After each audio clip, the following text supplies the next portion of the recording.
Welcome to Definitive Shorts, an exploration of biblical Hebrew and Greek. Today we explore the meaning of the phrase things offered to idols. Amongst first-century believers, no question created more controversy than whether they could eat meat sacrificed to pagan gods. Eidolothyton, pronounced Eidolothyton, a compound word combining eidolon, idol, with theo, to sacrifice. In some Roman cities, pagan temples didn't just burn animals on their altars, but the meat went to priests, worshippers, and was sold in the marketplace. Followers of Christ constantly faced the question, can we eat this food? The Apostle Paul's answer was masterfully nuanced.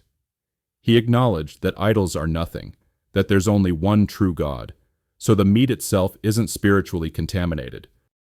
But he said knowledge puffs up while love builds up.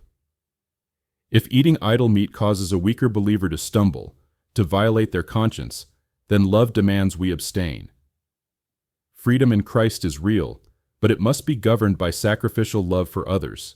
The Hebrew word idolatry is one of the most contemptuous terms in the entire Hebrew language, gillulim, pronounced gillulim.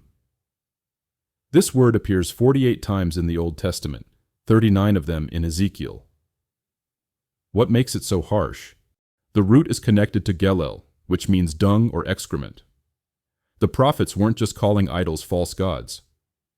They were calling them filth, worthless blocks of wood and stone that deserved nothing but contempt. This language reinforces that Yahweh alone is God and everything else is worse than nothing.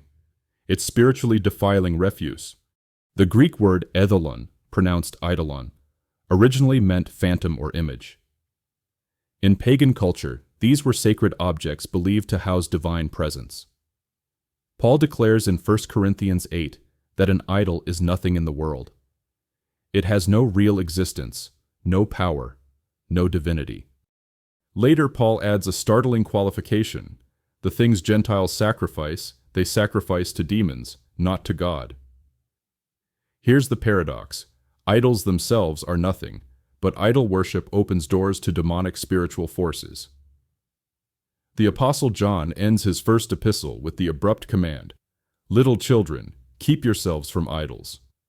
False gods are not real competitors to the true God. But idolatry enslaves people to delusions and exposes them to malevolent powers. The stakes are higher than we might think. Deep calls unto deep. There is always more to the text than initially meets the eye. Like and subscribe and prepare to go deeper.